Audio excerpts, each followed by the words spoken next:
Overview. What is it?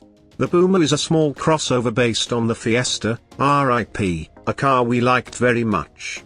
The styling is softer than the previous era of Fords, with gently curved sides sitting below a waistline that's visually lengthened by a black strip at the base of the screen pillar.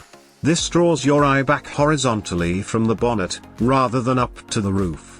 Being based on the Fiesta, it ought to be fun to drive in a way very few small crossovers actually are. But before the Puma there was another small crossover based on the Fiesta. It was called the EcoSport, and it was absolute rubbish. In fact, Ford's crossover history is pretty spotty.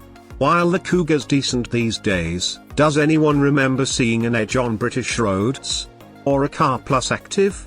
Deserved flops, the pair of them, moribund long before they actually pegged it quite a few years back. What is it like to drive?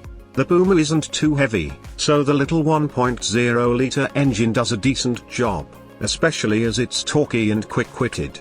The mild hybrid system actually adds less weight than substituting a bigger engine would have. It's worth revving high as the power keeps swelling towards 6,400 revolutions per minute, but unfortunately so does the noise. The mild hybrid works entirely as advertised, making the engine drive like a bigger one, while still showing impressive economy when you're going gently. In our experience, economy betters 50 miles per gallon whichever of the engines you choose. Also it does a great job of quick idle stop in town, turning off the engine before you've stopped, and restarts instantly and magically at the very last moment before you need it to pull away. Interior. What is it like on the inside? Compared to the Fiesta, the wheelbase is nearly 10 cm longer, so you've decent rear room in an urban-friendly, 4.2-meter overall length. It's also wider than the Fiesta in both body and track, which the engineers say was crucial to getting decent cornering out of a tall vehicle. The back seat is about as roomy as a Focus is. The seats, like the boot, are life-proof. If your kids spill milkshake or vom on the fabric, you can simply zip off the covers and stick them in the washing machine. What should I be paying? Prices start from £25,800, which gets you an entry-level Puma in titanium trim with the peppy 1.0-litre 123 bhp mild hybrid engine and a 6-speed manual gearbox, or £27,600 if you want the 7-speed auto gearbox.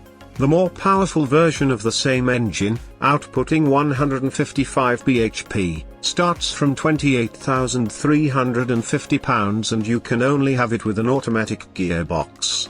The full Fat Street, which got a 1.5-litre turbo petrol producing 197 bhp and a 6-speed manual, is now gone. Sad times.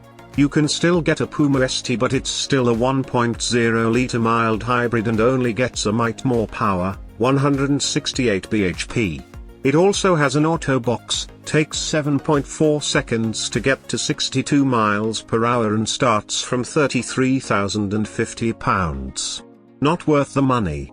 Helping keep things nice and simple, your engine choices remain the same no matter which trim level you go for, ST aside. Oh, and those kit choices come in 3 flavors, Titanium, ST Line and ST Line X.